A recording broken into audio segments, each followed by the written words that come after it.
GK and GS मस्ती में दोस्तों, अगर आप 2023 में बिहार बोर्ड मैट्रिक का एग्ज़ाम देने वाले हैं तो दोस्तों आप सभी के लिए जो है ये वीडियो बहुत ही हेल्पफुल होने वाला है। तो आप लोग के कहीं ना कहीं अच्छे तरीके से जो है तैयारी को बेहतर बनाने के लिए आपको इस YouTube channel GK and GS मस्ती की तरफ से जो है आप लोग को जो है प्रत्येक विषय का जो है चैप्टर वाइज यहाँ पर ऑब्जेक्टिव प्रतिदिन शाम 7 बजे कराया जाता है। 7:30 से रोज़ लाइव क्लास आपके लिए यहाँ पर दिया जाता है। तो आप सभी साथियों जो है इस यूट्यूब चैनल से जुड़िए और जो है अपने एग्ज़ाम में जो है अच्छे से अच्छे स्कोर कीजिएगा। अब की बार जो है आप लोग को कितना 490 को पार करना है। तो आप सभी साथी एक बार फटाफट से जुड़ जाइए, अपने यार दोस्त को शेयर कर दीजिए और जो भी चाहते हैं कि जो है ये पढ़ना चाहते हैं फिजिक्स का प्रत्येक चैप्टर बाद वो भी ऑब्जेक्टिव जो एग्जाम में बार बार ही पूछे जाते हैं और पूछे जाने की पूरी संभावना है, तो उन सारे ऑब्जेक्टिव को आज के इस वीडियो में हम करने वाले हैं। इससे पहले के वीडियो में प्रकाश के परावर्तन चैप्टर के ऑब्जेक्टिव को हम पूरी तरीके से बता चुके हैं। अगर आप आप नहीं देखे हैं तो हाँ, इसका डिस्क्रिप्शन बॉक्स में लिंक दिए गए हैं, वहां से इस वीडियो को देखने के बाद जरूर देखिएगा। बहुत ही हेल्पफुल और अच्छी तरीके से आप लोग को बताया जाएगा। तो आज के इस वीडियो में शुरू करते हैं। दूसरा चैप्टर है प्रकाश का अपवर्तन। इससे संबंधित आपको पूरी ऑब्जेक्टिव बताऊंगा, साथ साथ जो है आप लोग को इससे संबंधित कॉन्सेप्ट भी बताते चलूंगा। तो आप सभी साथी जो है एक बार फटाफट से जुड़ जाइए और जो है शेयर कर दीजिए तब तक। तो चलिए हम शुरू करते हैं आप लोग का बिना समय गवाए। इससे बनने वाले सभी ऑब्जेक्टिव और इससे जो है जो भी कॉन्सेप्ट बनेगा वो भी आप लोग को बताते चलेंगे। तो आप लोग जो है अच्छी तरीके से ध्यान में रखते चलिएगा। तो चलिए हम वीडियो को स्टार्ट करते हैं। तो देखिए आपके सामने पहला प्रश्न है और पहला प्रश्न देख लीजिए। ये प्रश्न एग्जाम में जो है बार बार पूछे जाते हैं कि ये किसी शब्दकोश में दिए गए छोटे अक्षरों को पढ़ते समय आप कौन से लेंस का पसंद करेंगे। अगर आप छोटे अक्षर को पढ़ते हैं तो आप जो है किस लेंस का उपयोग करेंगे। तो छोटे लेंस को जो है छोटे अक्षर को आप बड़े देखना चाहते हैं तो बड़े देखने के लिए किस लेंस का उपयोग किया जाता है, उत्तल लेंस का उपयोग किया जाता है और बड़ा उत्तल लेंस में दिखाई देता है। और अगर हम बात करें तो उत्तल लेंस में अगर वस्तु को बहुत दूर रखा जाता है तो प्रतिबिंब छोटा बनता है। अगर हम निकट रखते हैं तो प्रतिबिंब कैसा बनता है, बड़ा बनता है। तो हमें अक्षर कैसा देखना है, बड़ा देखना है। तो हमको क्या करना है, कम सेंटीमीटर वाले फोकस लेंस का फोकस दूरी वाले लेंस का प्रयोग करना है। और कौन लेंस का प्रयोग करना है, तो वो करना है हमें उत्तल लेंस का प्रयोग। तो यहाँ देख लीजिए, यहाँ 50 सेंटीमीटर यह है, ये भी 50, ये भी नहीं होगा। इसमें देखिए 5 सेंटीमीटर है और ये 5 सेंटीमीटर है। ये देखिए अवतल लेंस है, ये उत्तल लेंस है। तो हम कौन सा लेंस लेंगे, हम लेंगे उत्तल लेंस। तो इसका आंसर क्या हो जाएगा अब बताइए आप लोग। तो इसका आंसर ऑप्शन नंबर सी हो जाएगा। देखिए आप लोग को जो है पूरी कंसेप्ट भी बताते चलता हूँ, तो आप लोग इसी तरह बने रहिए, सबको जो है बहुत बहुत लाभ मिलने वाला है। तो देखिए आपके सामने दूसरा प्रश्न आ चुका है और दूसरा प्रश्न देखिए कि कौन सा लेंस अभिसारी लेंस भी कहलाता है। तो अभिसारी लेंस किसे कहा जाता है, अपसारी लेंस किसे कहा जाता है। तो देखिए सबसे पहले आप लोग जान लीजिए कि उत्तल लेंस क्या होता है और अवतल लेंस क्या होता है। उत्तल लेंस की अगर हम बात करें तो वैसा लेंस होता है जिसमें जो है दोनों परावर्तक सतह जो होता है उभरा होता है, तो उसे हम कौन सा लेंस कहते हैं, उत्तल लेंस कहते हैं। और किनारे वाले भाग जो है नुकीला होता है, तो इसको हम उत्तल लेंस कहते हैं। अगर हम बात करें अवतल लेंस की, तो अवतल लेंस में जो है किनारे वाला भाग जो है क्या होता है, बीच वाला भाग पतला होता है और किनारे वाला भाग मोटा होता है। उत्तल लेंस को हमें अभिसारी लेंस कहते हैं और अवतल लेंस को जो हम क्या कहते हैं, अपसारी लेंस कहते हैं। तो यहाँ आपसे पूछा गया कि अपसारी लेंस भी कहा जाता है, तो अवतल लेंस को किसे क्या कहा जाता है, अपसारी लेंस कहा जाता है। इसको आप अच्छी तरीके से ध्यान में रखिएगा। तो चलिए आइए नेक्स्ट प्रश्न पे चलते हैं। प्रश्न नंबर 3 देखिए आपके सामने प्रश्न नंबर 3 है कि एक उत्तल लेंस की फोकस दूरी 20 सेंटीमीटर है, तो इसकी क्षमता क्या होगी। तो लेंस की क्षमता जो होती है दोस्तों फोकस दूरी का व्युत्क्रम होता है, इसको ध्यान में रखिएगा। लेंस की क्षमता जो होता है P बराबर पावर जो होता है 1/f होता है, जहां ये क्या होता है मीटर में होता है। तो ये फोकस दूरी 20 सेंटीमीटर बीस दिया है, तो इसको आप क्या करना है 1/20। अब 20 को जो है मीटर बनाना है तो 100 से मल्टीप्लाई नीचे डिवाइड कर देंगे, ये 100 चल जाएगा ऊपर। तो कहने का मतलब हो जाएगा 100/20। इसको काट खोट कीजिएगा तो पूरा आपके सामने 5 निकल के आने वाला है ये उत्तल लेंस है। और उत्तल लेंस की क्षमता कैसी होती है, धनात्मक होती है। तो यहाँ ऑप्शन में देख लीजिए ये धनात्मक है लेकिन 0.5 है, लेकिन यहाँ पर देख लीजिए 20/5 डायोप्टर जो है इसका right answer option number C को आप लोग ध्यान में रखिएगा। आइए दोस्तों चलते हैं नेक्स्ट प्रश्न पे। प्रश्न नंबर 4 देखिए आपके सामने बहुत ही इंपॉर्टेंट प्रश्न है कि लेंस में मुख्य फोकस की संख्या कितनी होती है। तो लेंस में जो है मुख्य फोकसों की संख्या 2 होती है, इसको आप लोग ध्यान में रखिएगा। तो कैसे, तो देखिए ये मान लीजिए ये लेंस है, ये कैसा कौन सा लेंस है, उत्तल लेंस है। लेंस जो होता है दो गोलीय लेंस के जो है परावर्तक सतह, जैसे ये एक गोलीय लेंस है, इस तरह एक लेंस है, तो इसका जो है एक फोकस इधर होगा एक फोकस इधर होगा, तो इसका टोटल जो है 2 फोकस होने वाला है, इसको आप लोग ध्यान में रखिएगा। आइए नेक्स्ट प्रश्न पे चलते हैं 5 नंबर प्रश्न पे। देखिए प्रकाश के अपवर्तन के कितने नियम है। तो प्रकाश के अपवर्तन के 2 नियम है। कौन कौन, प्रकाश के परावर्तन के भी 2 नियम है और प्रकाश के अपवर्तन के भी 2 नियम है। तो प्रकाश के अपवर्तन का 2 नियम कौन कौन सा है। तो प्रकाश के अपवर्तन का पहला नियम है कि आपतित किरण, अपवर्तित किरण एवं आपतन बिंदु पर डाला गया लंब तीनों एक ही तल में होता है। और अपवर्तन का जो है दूसरा नियम है कि किसी माध्यम के लिए आपतन कोण की जिया अपवर्तन कोण की जिया का अनुपात एक नियतांक होता है, जिसे स्नेल के नियम भी कहा जाता है। अपवर्तन के दूसरे नियम को पूछता है किस नियम से जाना जाता है, तो स्नेल के नियम से जाना जाता है। आइए नेक्स्ट प्रश्न पे चलते हैं। नेक्स्ट प्रश्न देखिए आप लोग के सामने 6 नंबर प्रश्न है कि किस लेंस के द्वारा सिर्फ काल्पनिक प्रतिबिंब बनता है। आपको ये आंसर बताना है कि किस लेंस के द्वारा काल्पनिक प्रतिबिंब बनता है। यहाँ सिर्फ पूछा है, तो सिर्फ काल्पनिक प्रतिबिंब जो है केवल अवतल दर्पण के द्वारा, अवतल लेंस के द्वारा ही हम बना सकते हैं। अगर हम उत्तल लेंस की बात करें तो उत्तल लेंस में जो है काल्पनिक एवं वास्तविक दोनों प्रकार के प्रतिबिंब बनता है, इसको भी आप लोग ध्यान में रखिएगा। तो इसका सही आंसर ऑप्शन नंबर बी इसको याद रखिएगा। तो चलिए आइए नेक्स्ट प्रश्न पे चलते हैं। प्रश्न नंबर 7 पे देखिए प्रश्न नंबर 7 है कि किसी माध्यम के अपवर्तनांक 1 है तो 1 का मान होगा। तो 1 का मान क्या होने वाला है, तो ये किसी माध्यम के अपवर्तनांक का मान होता है। ये मान आप यहाँ अपवर्तनांक म्यू बराबर आपसे पूछा गया है। तो अपवर्तनांक जो होता है क्या होता है, साइन आई बटे साइन आर। म्यू बराबर आप लोग फॉर्मूला पढ़े होंगे साइन आई बटे साइन आर, इसको आप लोग ध्यान में रखिएगा। साइन आई बटे साइन आर को, ये बहुत ही इंपॉर्टेंट प्रश्न है। इसका सही आंसर क्या हो जाएगा, ऑप्शन नंबर बी हो जाएगा साइन आई बटे साइन आर।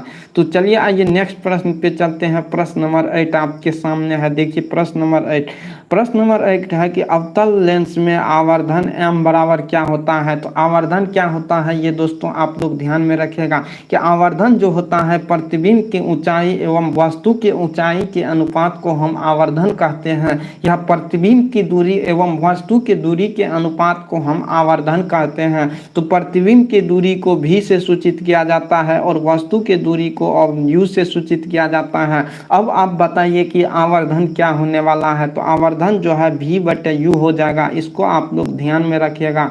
आवर्धन m बराबर जो होता है v बटे u होता है, इसको आप लोग ध्यान में रखिएगा। आइए नेक्स्ट प्रश्न पे चलते हैं। प्रश्न नंबर 9 पे देखिए प्रश्न नंबर 9 आपके सामने आ चुका है। देखिए 2 डी यानी कि 2 डायोप्टर क्षमता वाले लेंस की फोकस अंतर, आपसे फोकस दूरी पूछा गया है। फोकस अंतर वही होता है फोकस दूरी, तो ये आप लोग को बताना है। तो लेंस की फोकस अंतर एफ बराबर आप लोग को यानी कि आपकी क्षमता बराबर पी बराबर आप लोग को बता चुके हैं 1 बटे एफ होता है। तो ये एफ इस साइड आएगा तो एफ बराबर हो जाएगा 1 बटे पी। ये 2 डायोप्टर है तो इसको सेंटीमीटर में बदलना है, तो 100 से मल्टीप्लाई कर ये ऊपर में गुना हो जाएगा, तो ये हो जाएगा 100 बटे कितना 100 बटे 2 यानी कि 50 सेंटीमीटर। यहाँ देख लीजिए 50 सेंटीमीटर ऑप्शन नंबर डी में दिया हुआ है, तो इसका राइट आंसर हो जाएगा ऑप्शन नंबर डी, इसको आप लोग याद रखिएगा। आइए नेक्स्ट प्रश्न पे चलते हैं। प्रश्न नंबर 10 जो आपके सामने है कि 1 मीटर फोकस दूरी वाली उत्तल लेंस की क्षमता क्या होगी। तो उसी तरह से आप लोग को निकालना है, तो इसका सही आंसर हो जाएगा रखिएगा ऑप्शन नंबर बी, क्योंकि ये भी यहाँ पर देख सकते हैं कि वो -1 डायोप्टर है। लेकिन कि ये क्यों आंसर होगा, क्योंकि उत्तल लेंस की क्षमता जो है दोस्तों क्या होती है, धनात्मक होती है, इसीलिए इसका आंसर बी नंबर होगा, ये नहीं होगा। और अवतल लेंस अगर दिया रहता यहाँ तब ऑप्शन नंबर ए होता आंसर। तो इसका क्या आंसर होने वाला है, ऑप्शन नंबर बी जो है इसका राइट आंसर होने वाला है। इसको आप लोग ध्यान में रखिएगा। आइए नेक्स्ट प्रश्न पे चलते हैं, प्रश्न नंबर 11 पर। देखिए एक उत्तल लेंस होता है, उत्तल लेंस में आप लोग को बताना है कि उत्तल लेंस क्या होता है। तो उत्तल लेंस का डिफिनेशन आप लोग को बता चुके हैं अभी तुरंत इसी वीडियो में। तो उत्तल लेंस जो होता है क्या होता है दोस्तों, तो किनारे की अपेक्षा जो है कहाँ बीच में जो है ये मोटा होता है। इस तरह से इसका उत्तल लेंस का फिगर होता है। यहाँ देख सकते हैं फिगर अच्छी तरीके से नहीं बन पाया, तो इसी तरह से जो है इसका फिगर होता है। तो यहाँ जो है मोटा होता है और ये जो है किनारे वाला भाग पतला होता है। तो ऑप्शन नंबर सी में देख लीजिए, किनारे की अपेक्षा बीच में मोटा होता है। तो इसको आप लोग अच्छी तरीके से याद रखिएगा। आइए नेक्स्ट प्रश्न पे चलते हैं, 12 नंबर प्रश्न पे और इम्पोर्टेंट प्रश्न पे।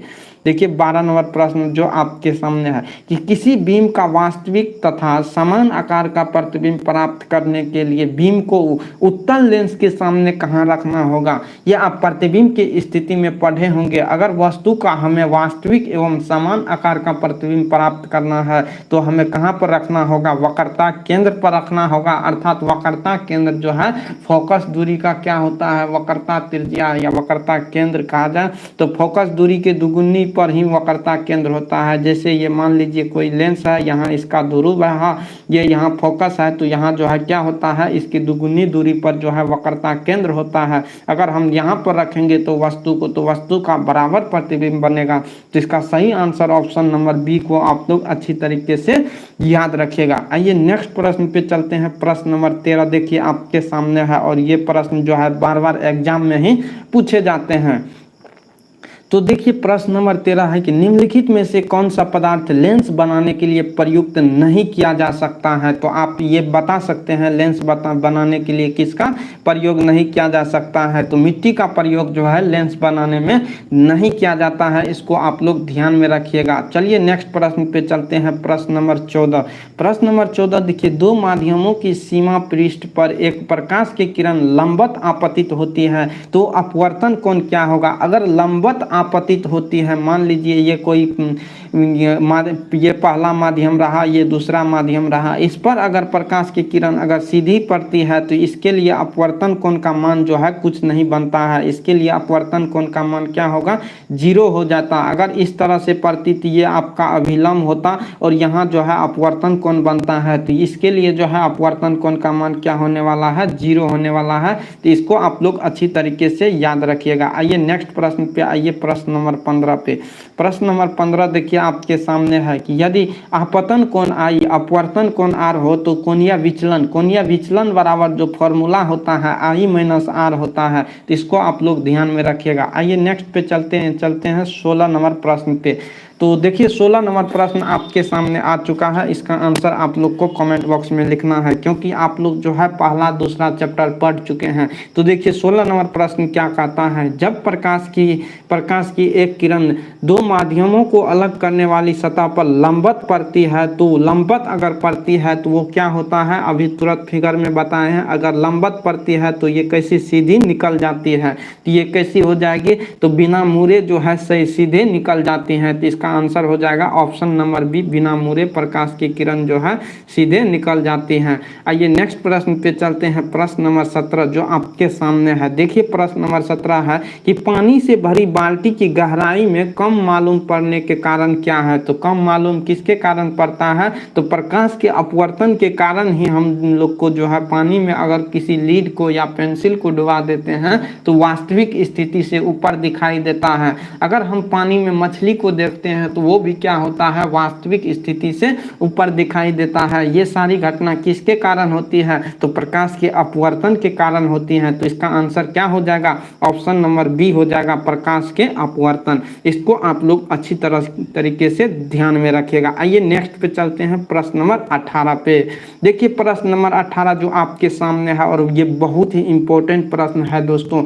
अगर आपके लिए ही यहाँ पर इतना मेहनत किया जा रहा है, अगर आप में जोश है, जुनून है तो आप लोग जो है प्रतिदिन इससे जुड़िए। आपके रिजल्ट में जो है बेहतर से बेहतर किया जाएगा। तो आप लोग जो है फटाफट से एक बार जुड़ जाइए, अपने यार दोस्त को शेयर भी जरूर कीजिएगा। ये कंटेंट आप लोग को कहीं भी नहीं मिलने वाला है। इस तरीके से बहुत ही मेहनत किया जा रहा है आपके रिजल्ट के लिए। तो देखिए 18 नंबर प्रश्न आपके सामने है कि जब प्रकाश एक माध्यम से दूसरे माध्यम में जाता है तब अपवर्तन होता है। तो अपवर्तन जो है किस कारण से होता है यहाँ पर ये आपको बताना है। तो प्रकाश की चाल में जो है परिवर्तन के कारण ही प्रकाश का अपवर्तन होता है। प्रकाश का अपवर्तन क्या होता है? तो जब प्रकाश की किरण एक माध्यम से दूसरे माध्यम में प्रवेश करती है तो उसके चाल में परिवर्तन के कारण ही अपवर्तन होती है। तो इसका आंसर हो जाएगा ऑप्शन नंबर ए, प्रकाश की चाल में परिवर्तन के कारण। तो चलिए आइए नेक्स्ट प्रश्न पे चलते हैं। प्रश्न नंबर 19 जो आपके सामने है, देख लीजिए 19 नंबर प्रश्न है कि सघन माध्यम से विरल माध्यम में प्रवेश करने पर आपतन कोण तथा अपवर्तन कोण में क्या संबंध होगा। सघन माध्यम क्या होता है और विरल माध्यम क्या होता है, इन दोनों को आप लोग जान लीजिएगा। अच्छी यही आप लोग को होने वाला है। तो देखिए सघन माध्यम क्या होता है। तो सघन माध्यम होता है वो प्रकाश, वह माध्यम जिसमें प्रकाश की चाल जो है क्या होता है, न्यूनतम होता है, तो उसे सघन माध्यम कहते हैं। और विरल माध्यम वह माध्यम जिसमें प्रकाश की चाल जो है अधिकतम होता है, तो उसे हम क्या कहते हैं, विरल माध्यम कहते हैं। यहाँ प्रश्न आपसे पूछा गया है, मान लीजिए ये जो है सघन माध्यम है और ये जो है विरल माध्यम है, ये दोनों माध्यम को अलग करने वाली सतह है। अगर प्रकाश की किरण सघन माध्यम से विरल माध्यम, मान लीजिए इस तरह से इसमें प्रकाश की किरण आया तो ये जो है सीधी कहाँ चल जाएगा, विरल माध्यम में अगर आ रहा है तो ये इस तरह से अधिक मूर्ति हुई चल जाएगी। तो इसमें देखिए आपतित किरण इसका जो है ये कम है और इसके बाद इसका ये अपवर्तित किरण रहा तो यह अपवर्तित किरण अधिक हो जाएगा। तो इसमें क्या हो जाएगा, तो आपतित के यहाँ देख लीजिए इसमें संबंध पूछा है कि अपवर्तन कोण क्या होगा, अपवर्तन कोण जो है इसमें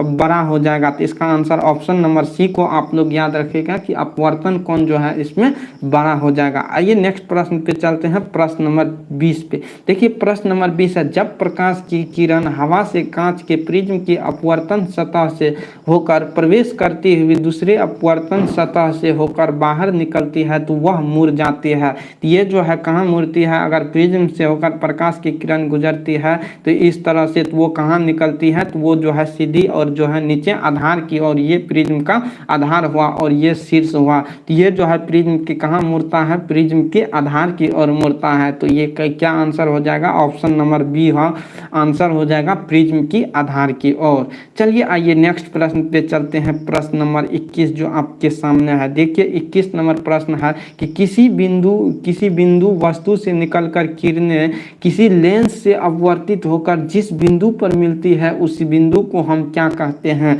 तो जिस बिंदु पर मिलती है उसे हम कौन सा बिंदु कहते हैं, प्रतिबिंब बिंदु कहते हैं। इसका आंसर ऑप्शन नंबर डी हो जाएगा, प्रतिबिंब बिंदु।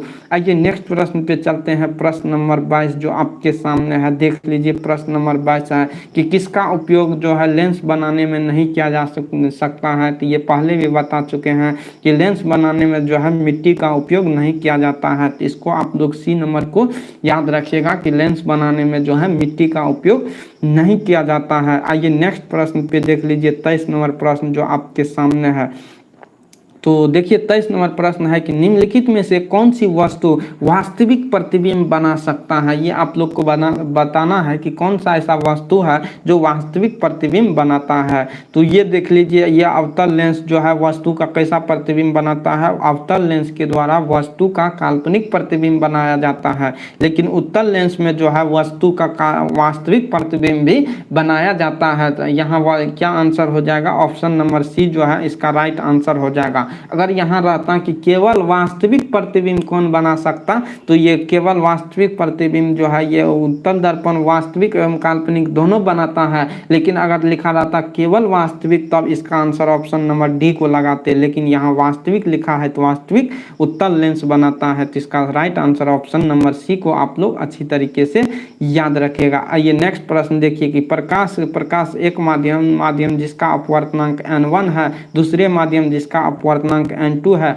अपतन कोण I अपवर्तन कोण जो है R हो तो इसके बराबर होता है, इसका ऑप्शन देख लीजिए नीचे है। तो ये जो है बराबर होता है किसके, N1/N2 के बराबर हो जाएगा। इसको याद रख लीजिएगा, N1/N2। जैसे ये sin I/sin R होता है तो sin I बराबर वही आप लोग को दिया है N1, और इसी तरह sin R बराबर जो है आप लोग को क्या दिया है, sin R बराबर दिया है N2। तो यही आप लोग को यहाँ दिया है sin I/R जो होता है फॉर्मूला स्नेल के नियम से। तो यहाँ आइए नेक्स्ट प्रश्न पे देखिए 25 नंबर प्रश्न की, सरल सूक्ष्मदर्शी में जो है किसका उपयोग किया जाता है। तो सरल सूक्ष्मदर्शी में जो है उत्तल लेंस का उपयोग किया जाता है, इसको आप लोग ध्यान में रखिएगा।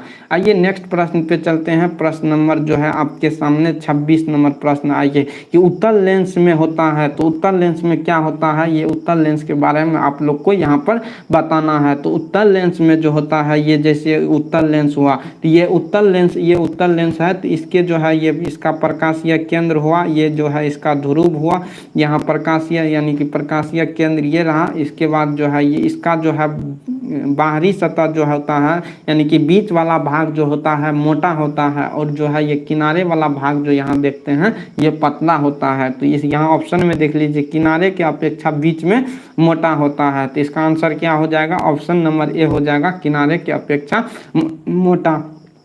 अगर हम दोस्तों बात करें कि अवतल लेंस क्या होता है, तो अवतल लेंस का फिगर इस तरह होता है, अवतल लेंस की फिगर इस तरह होता है, और ये जो है किनारे वाले भाग, ये किनारा, ये रहा किनारा इसका भाग, और ये बीच वाला भाग रहा। तो बीच वाला भाग जो है इसका धंसा होता है, और किनारे वाली भाग जो होता है ये जो है मोटा होता है। तो इसका आंसर क्या हो जाएगा, ये जो है अवतल लेंस की रहा। तो इसका आंसर तो हो जाएगा ये ऑप्शन नंबर ए कि किनारे के अपेक्षा बीच में मोटा होता है। आइए नेक्स्ट पे चलते हैं 27 नंबर प्रश्न पे।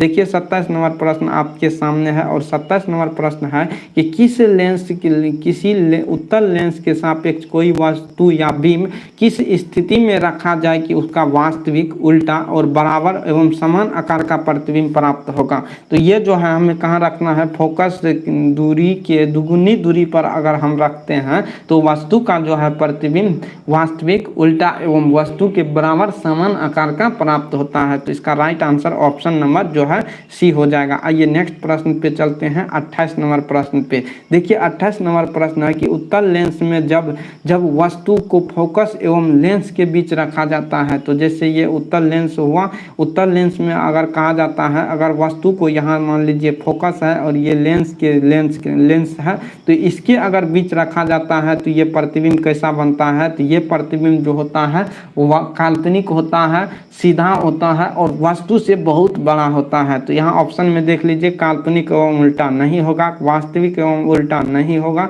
वास्तविक एवं सीधा नहीं होगा। इसका आंसर क्या हो जाएगा, काल्पनिक एवं सीधा, एवं ये भी होगा वस्तु से बहुत बड़ा या आवर्धित प्रतिबिंब बनाता है। आइए नेक्स्ट प्रश्न पे चलते हैं 30 नंबर प्रश्न। देखिए 29 नंबर नहीं छपा है, ये जो है नेक्स्ट के वीडियो में आप लोग को बता देंगे। तो ये रहा 30 नंबर प्रश्न की, यदि उत्तल लेंस के सामने वस्तु को 2f पर रखा जाए तो उसका प्रतिबिंब बनेगा।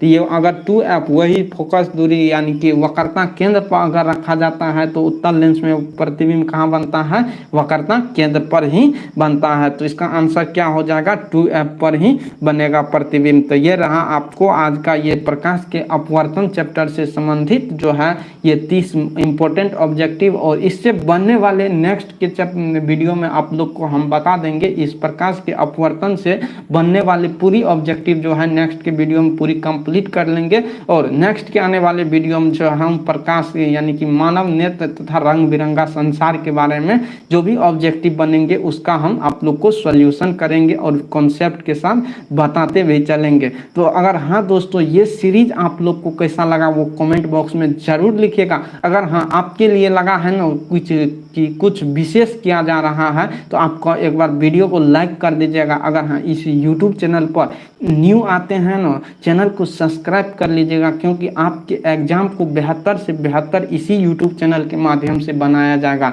तो ठीक है, बने रहिए इस YouTube channel GK and GS मस्ती से, और इसी तरह के नेक्स्ट के आने वाले वीडियो में मिलेंगे। तब तक के लिए दोस्तों धन्यवाद, थैंक यू।